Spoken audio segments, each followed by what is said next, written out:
उद्धव ठाकरे को बोला जाएगा, मोदी को बोला जाएगा, और जब मेरे रसूल के बारे में बोला जाएगा तो तुम सब गूंगे बन जाओगे, तुम कुछ नहीं बोलोगे। मैं आपसे मुखातिब नहीं हूं, मैं इख्तिदार की कुर्सियों पर बैठने वालों से पूछ रहा हूं, बताओ, बोलो। शर्म आपको बता रहा हूं, और आप गवाह हैं मेरी इस बात का कि जब कमली वाले पर कोई अनाप शनाप बकता है तो कोई नहीं बोलता। भारत के मुसलमानों, मेरी इस बात को याद रखो, ये रात अंधेरी रहने वाली है, लंबी अंधेरी रहने वाली है। अगर तुम ये समझ रहे हो कि कोई सेकुलर पार्टी आकर तुम्हारे इस अंधेरे को दूर करेगा, ये अंधेरा क्या है? फिरका परस्ती का अंधेरा, नफरत का अंधेरा। इस अंधेरे में अगर रोशनी अगर कोई पैदा कर सकता है तो आप और हम कर सकते हैं। आप एक चिराग जलाओ अपनी सियासी ताकत का, एक चिराग जलाओ। इस चिराग में तुमको तेल की जरूरत नहीं, इस चिराग में तुमको अपने आंसुओं की और अपने जज्बात की जरूरत है। तुम एक चिराग जलाओ इन तूफानों में, इन नफरत के तूफानों में। इस चिराग को जलाओ और अपनी रोशनी से तमाम माहौल को मुनव्वर कर दो। अगर आज आप खामोश बैठ जाएंगे तो फिर आने वाली नस्ल आपको जवाब नहीं देगी, आपको जवाब देना पड़ेगा। मेरे अजीज दोस्तों और बुजुर्गों, हिजाब, हलाल गोश्त, मस्जिद, अज़ान, CAA सब पे होते होते अब टीवी पर अल्लाह के रसूल सल्लल्लाहु अलैहि वसल्लम की शान में बकवास भी हो रही। एक अंग्रेजी टीवी चैनल के ऊपर भारतीय जनता पार्टी के स्पोक्स पर्सन एक मोहतरमा साहिबा ने रहमतुल्लाह अलमीन सल्लल्लाहु अलैहि वसल्लम पर अनाप शनाप बोल दिया, हमारी उम्मत की मां पर कुछ बोल दिया। मैं पूछना चाहता हूं, क्यों नहीं कांग्रेस बोलती इसके ऊपर, इसके खिलाफ? क्यों नहीं राष्ट्रवादी इस पर कुछ बोलती है? कौन बोलता है? मुसलमान ही बोलता है। असदुद्दीन ओवैसी बोलता है। हैदराबाद में आज कमिश्नर ऑफ पुलिस हैदराबाद के पास एक कुल जमाती डेलीगेशन गया। मगर आपको बता रहा हूं, और आप गवाह हैं मेरी इस बात का, कि जब कमली वाले पर कोई अनाप शनाप बकता है तो कोई नहीं बोलता। उद्धव ठाकरे के बारे में अगर कोई बोलेगा तो उसके घर को जाकर उसको धमकी दी जाएगी या उसके मुंह पर कालिक फेंकी जाएगी। शरद पवार पर कोई बोलेगा तो थप्पड़ मारा जाएगा। शरद पवार के बारे में कोई लिखेगा तो उस एक्ट्रेस को जेल में डाल दिया गया। तो बताओ कि शरद पवार को बोला जाएगा, उद्धव ठाकरे को बोला जाएगा, मोदी को बोला जाएगा, और जब मेरे रसूल के बारे में बोला जाएगा तो तुम सब गूंगे बन जाओगे, तुम कुछ नहीं बोलोगे। मैं आपसे मुखातिब नहीं हूं, मैं इख्तिदार की कुर्सियों पर बैठने वालों से पूछ रहा हूं, बताओ, बोलो। शरद पवार के बारे में बोले तो थप्पड़ मारकर ऐनक तोड़ दिए। उस एक्ट्रेस ने कुछ कहा तो जेल में डाल दिए। मोदी के खिलाफ लिखे तो जेल में डालते हैं, योगी के खिलाफ कुछ बोले तो जेल में डालते हैं। और रसूल अल्लाह सल्लल्लाहु अलैहि वसल्लम की शान में को अनाप शनाप बकता है। अरे खाली नारे लगाने से कुछ नहीं होता। मैं जो कह रहा हूं सोचो उस बात पर। जब अल्लाह अकबर कहते ना तो उसके माने समझो। मेरे अजीज दोस्तों और बुजुर्गों, आपकी खामोशी मुझे शिकवा इन तमाम पार्टी से नहीं है, मैं आपसे शिकायत कर रहा हूं। मैं आपके सामने अपना दर्द बयान कर रहा हूं। मैं अपनों के दरमियान में खड़े होकर आपसे भीख मांग रहा हूं।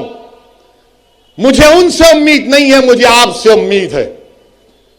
अगर मेरी बात कड़वी लग रही तो अपना एक दीवाना बेटा और भाई समझकर माफ कर दो, मगर मेरा हक बनता है कि मैं तुम्हारे सामने बोलूं। अगर तुम्हारे सामने नहीं बोलूं तो कहां जाकर बोलूं, बताओ। मेरे अजीज दोस्तों और बुजुर्गों, इसीलिए आपको अपनी एक सियासी ताकत को मजबूत करना, चाहे जिले सतह पर हो, बल्दिया का इलेक्शन हो, जिला परिषद का इलेक्शन हो, असेंबली का हो, पार्लियामेंट का हो, आपको अपनी आवाज उठानी चाहिए, नुमाइंदा होना चाहिए। मत जाओ इन लोगों की बातों में कि ओवैसी खड़ा होगा तो उन्होंने जीत जाएंगे। अरे जब मैं नहीं भी खड़ा हो रहा हूं तो जीत रहे ना।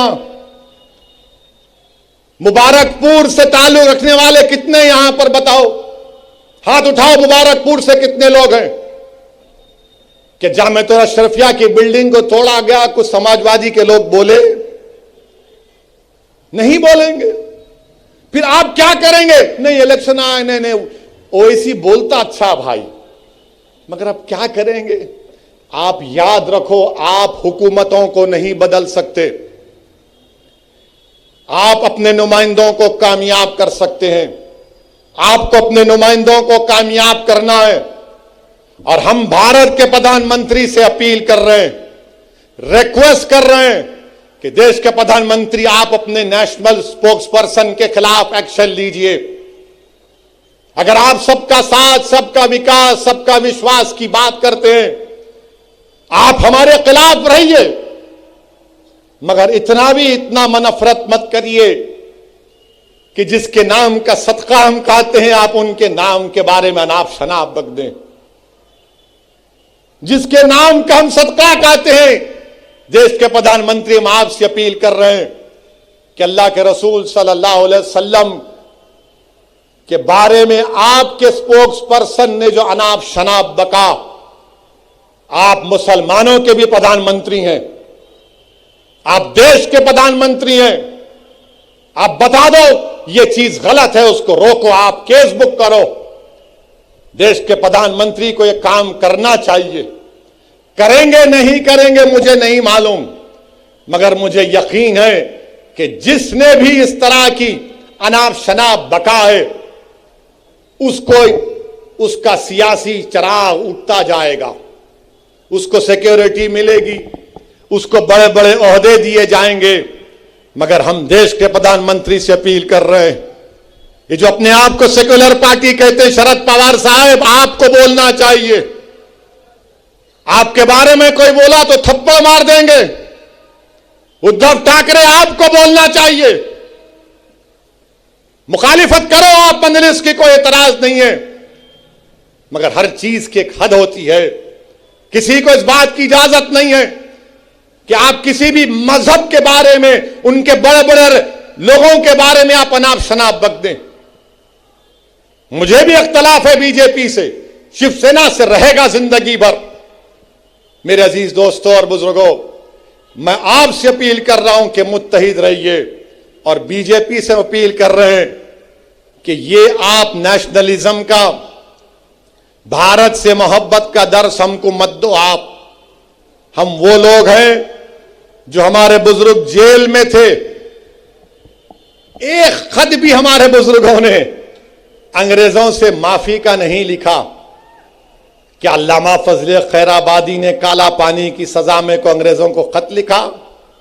फांसी पर चढ़ गए मोदी जी, अंग्रेजों के खिलाफ माफी नहीं मांगी, पेंशन नहीं लिया अंग्रेजों के खिलाफ, अंग्रेजों से अंग्रेज का घर नहीं लिए। हमने कहा यही हमारा भारत, हमारा घर है, लड़ेंगे, अंग्रेजों को भगाएंगे या फिर अपनी जान को कुर्बान कर देंगे। और जिस शख्स का तुम जश्न मना रहे हो, क्या उसका नाम महात्मा गांधी के कपूर इंक्वायरी कमीशन में नहीं आया? जो महात्मा गांधी के कत्ल में कॉन्स्पिरेटर है। सोचो, अगर गांधी से मोहब्बत है तो जबान पर गोडसे और गांधी के कातिलों का नाम नहीं आना चाहिए। मेरे अजीज दोस्तों और बुजुर्गों, आपका बेहद शुक्रिया कि आप तशरीफ लाए, और आपसे अपील करता हूं कि अपनी दुआओं में खालिद गुड्डू के लिए और नवाब मलिक के लिए दुआ करिए। अस्सलाम वालेकुम व रहमतुल्लाहि व बरकातुहू।